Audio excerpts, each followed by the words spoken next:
नमस्कार, मैं हूँ अमिता पंकज, जो आप देख रहे हैं राजसत्ता एक्सप्रेस। राजसत्ता एक्सप्रेस के पॉलिटिकल मैटर में आज बात करने जा रहे हैं महाराष्ट्र पॉलिटिक्स के बारे में। जैसे कि आपको पता है, महाराष्ट्र में जो है विधानसभा चुनाव करीब है। अब ऐसे में राजनीति जो है वो तेज होती जा रही है और महाविकास आघाड़ी और महायुति दोनों ही जो है कोशिश कर रहे हैं कि वो कैसे भी करके जो है मुस्लिम वोट बैंक को जो है वो साधने का काम करें। अब ऐसे में आपने देखा होगा, जब उत्तर प्रदेश के मुख्यमंत्री योगी आदित्यनाथ ने वहां पर एक रैली में जो है वो स्टेटमेंट दिया था, कटोगे तो बटोगे। तो इस पर तुरंत अजीत पवार का जो है वो पलटवार आया और उन्होंने कहा कि महाराष्ट्र की राजनीति इस तरह की नहीं है। महाराष्ट्र की राजनीति जो है सबको साथ लेकर चलने की बात करती है। और इन सारी चीजों ने जो है कहीं ना कहीं महायुति का जो है वो एक तरह से देखा जाए जनता के ऊपर जो है उसका जो जिस तरह से उनके मतभेद सामने आए, उसका जो है बाकी इंडियन अलायंस ने भी जो है फायदा उठाने की कोशिश की और उन्होंने इस सब चीजें जनता के सामने कही कि महायुति में जो सब कुछ ठीक नहीं है। उनके जो भारतीय जनता पार्टी है और उसके जो अलायंस है और एकनाथ शिंदे की पार्टी के बीच में काफी जो है वो मतभेद हैं और विधानसभा चुनाव से पहले पहले जो है वो ये पार्टी जो है टूटने की कगार पर आ जाएगी।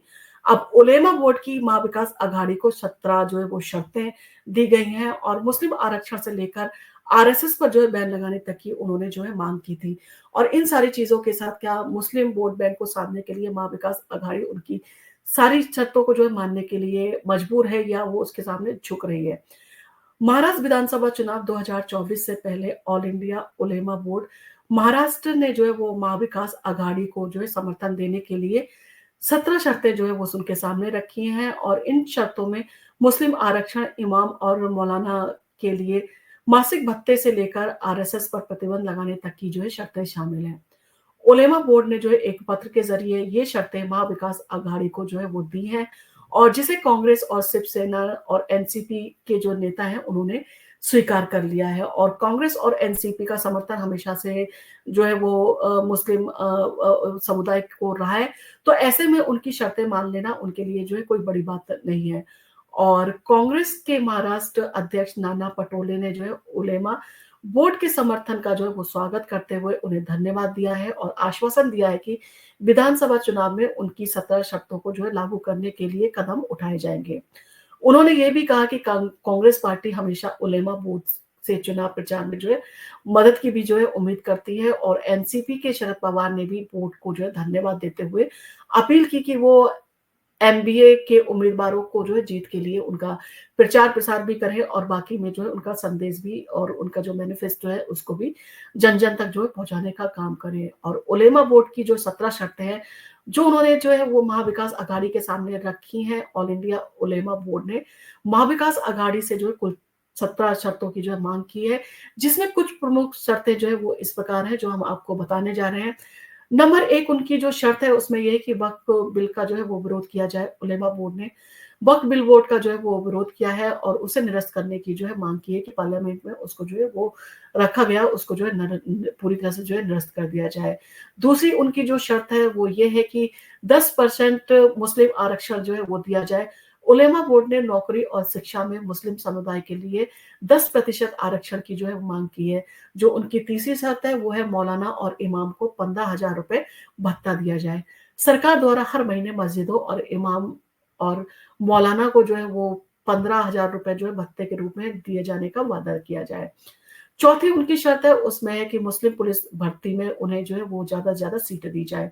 मुस्लिम भर्ती में जो मुस्लिम समुदाय के लोग हैं उनको पुलिस भर्ती में मुस्लिम युवाओं युवाओं को जो है वो प्राथमिकता दी जाए और शिक्षित मुस्लिम समुदाय को जो है खास तौर पर पुलिस भर्ती में शामिल किया जाए। और उनकी जो पांचवी जो शर्त है वो है कि वक्फ संपत्तियों की जो है वो रक्षा की जाए। महाराष्ट्र के 48 जिलों में मस्जिदों, कब्रिस्तानों और दरगाहों की जमीनों की जो है वो उसका सर्वेक्षण किया जाए, यानी कि उनका सर्वे कराया जाए और वक्फ बोर्ड के विकास के लिए जो है वो 1000 करोड़ रुपए का जो है फंड जो है उन्हें दिया जाए। जो छठी उनकी शर्त है वो है कि मुस्लिम युवाओं को राहत मिले, यानी कि 2012 से लेके 2024 तक जो भी दंगों में दंगों फैलाने के आरोप में या दंगों के लिए जो मुस्लिम समुदाय के युवाओं को जो है जेल में रखा गया है, तो उन निर्दोष मुसलमानों को जो है वो जेलों से रिहा किया जाए। और इसके साथ ही उनकी जो सातवीं जो शर्त है वो है कि आरएसएस पर जो है वो प्रतिबंध लगाया जाए। सत्ता में आने के बाद इंडिया गठबंधन के सहयोगियों से जो है आरएसएस पर प्रतिबंध लगाने की जो है वो मांग की गई है। और जो उनकी 8वीं मांग है वो है कि मुस्लिम उम्मीदवारों को टिकट मिले, यानी कि जो अभी महाराष्ट्र विधानसभा चुनाव है यानी कि 2024 के, उसमें मुस्लिम समुदाय के 50 उम्मीदवारों को टिकट देने की जो है उन्होंने सीधे तौर पर जो है महाविकास अघाड़ी से मांग की है। जो उनकी नवी मांग है वो है कि मौलाना और मुफ्ती की जो है सरकारी समितियों में नियुक्ति हो। जिस तरह से बाकी समुदाय के लोग शामिल होते हैं सरकारी जो समितियों में, उसी तरह से मौलाना और मुफ्ती को भी जो है वो शामिल किया जाए। मुस्लिम धर्म गुरुओं और सरकारी समितियों में जो है उनको स्थान दिया जाए। जो उनकी 10वीं मांग है उसमें है कि कानून में कुछ बदलाव किया जाए। पैगंबर मोहम्मद के खिलाफ जो है, मोहम्मद साहब के खिलाफ अगर कोई बोलता है तो उसके खिलाफ जो है वो कड़ी कानूनी कार्रवाई की जाए और उसके लिए जो है वो कानून भी बनाए जाए। तो एमबीए से चुनाव प्रचार की जो है उन्होंने, एमबीए ने जो उनसे चुनाव प्रचार की उम्मीद की है और उसके बदले में जो है वो इस तरह की शर्तें उनके सामने रखी गई हैं। ऑल इंडिया उलेमा बोर्ड ने पत्र में ये भी लिखा है कि वे महाराष्ट्र के सभी 48 जिलों में महाविकास अघाड़ी के उम्मीदवारों की जीत के लिए प्रचार करेंगे। बोर्ड ने चुनाव प्रचार के लिए आवश्यक मशीनरी मुहैया कराने की भी जो है उनसे मांग की है, ताकि वो प्रचार प्रसार जो है अच्छे ढंग से कर सके। और ऑल इंडिया उलेमा बोर्ड ने जो है महाविकास अघाड़ी को चुनावी समर्थन देने के लिए जिन 17 शर्तों की सूची दी है, वह मुस्लिम समुदाय के लिए जो काफी महत्वपूर्ण मुद्दे जो है जिनको लेकर वो उनके सामने गए थे। और इसमें आरक्षण, इमाम और मौलाना के भत्ते, वक्फ बोर्ड के विकास और पुलिस भर्ती में मुस्लिम युवाओं को प्राथमिकता देने की मांग शामिल है। और महाविकास अघाड़ी ने प्रमुख दल कांग्रेस और एनसीपी ने जो है वो इन शर्तों को स्वीकार कर लिया है।